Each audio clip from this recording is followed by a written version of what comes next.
gonna make some stock. Really easy to do.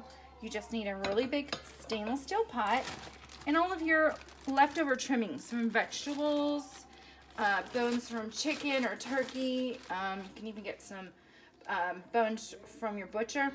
You can also save your free-range chicken eggs because they're gonna infuse this with some calcium and some minerals.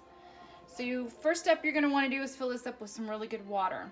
And you're gonna need it filled up to about the 3/4 mark with water. You're gonna add salt. And you're either gonna have fresh trimmings from your vegetables, or if you've had them in the fridge for a couple of days, great, still good. However, any more than 2 or 3 days, I suggest you put your bag in the freezer, which is what I've done. I always keep a freezer bag so that I can just keep going as I like. We're gonna add whatever you have in there. Free-range chicken eggs that have been used, onion skins, leftover herbs that were starting to go bad, but you froze them.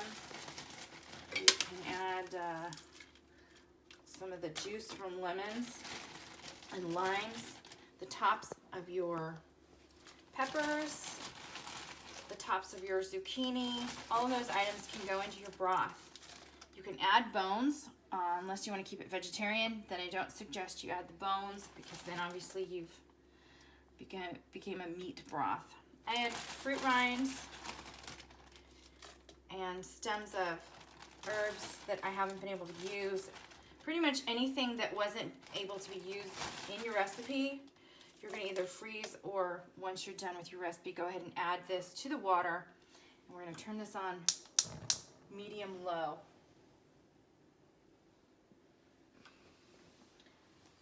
You want it to go faster, you increase the heat, it'll cook faster. However, I prefer to just put it on low, let it sit for a couple hours and let everything get really good and cooked down so that you have an amazing broth to use as the start of your soups, stews, or even if you want to wake up in the morning and have fresh broth to drink. You've got your stock ready. It's been cooking for at least 2 hours on low on the stove.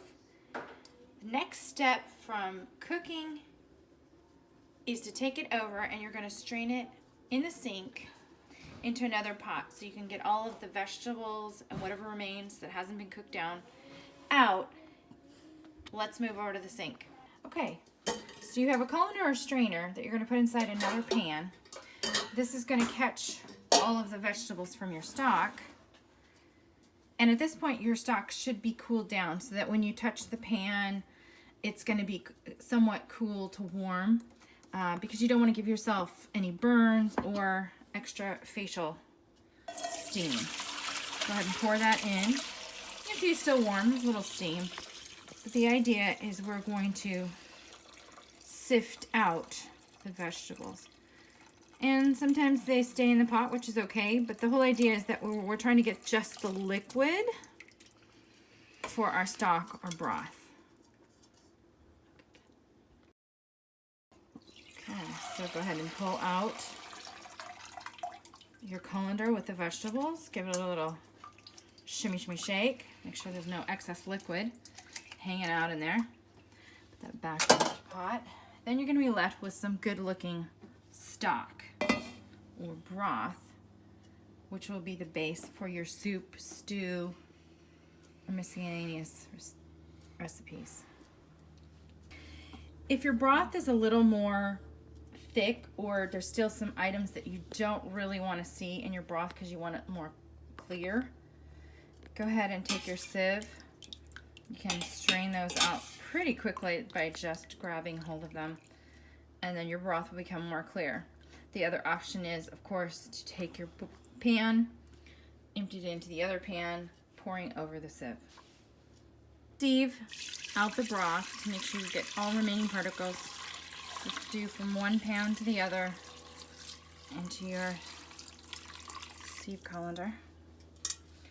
And you'll be able to catch all those tiny particles so you have a clear broth, which is ready for soup, stew, rice base, cooking your rice in, or anything epic you want to cook. Now that you have your clear broth ready to put into a container, take a glass jar with the liquid still warm and your ladle. Clean jar, warm to hot liquid goes into the jar. And we're going to save this for up to 1 week in our refrigerator. At that time, when you're ready to use this homemade broth, you can use it for dog food, soups, stews, cooking your rice, infusing flavor into your pasta for some epic results.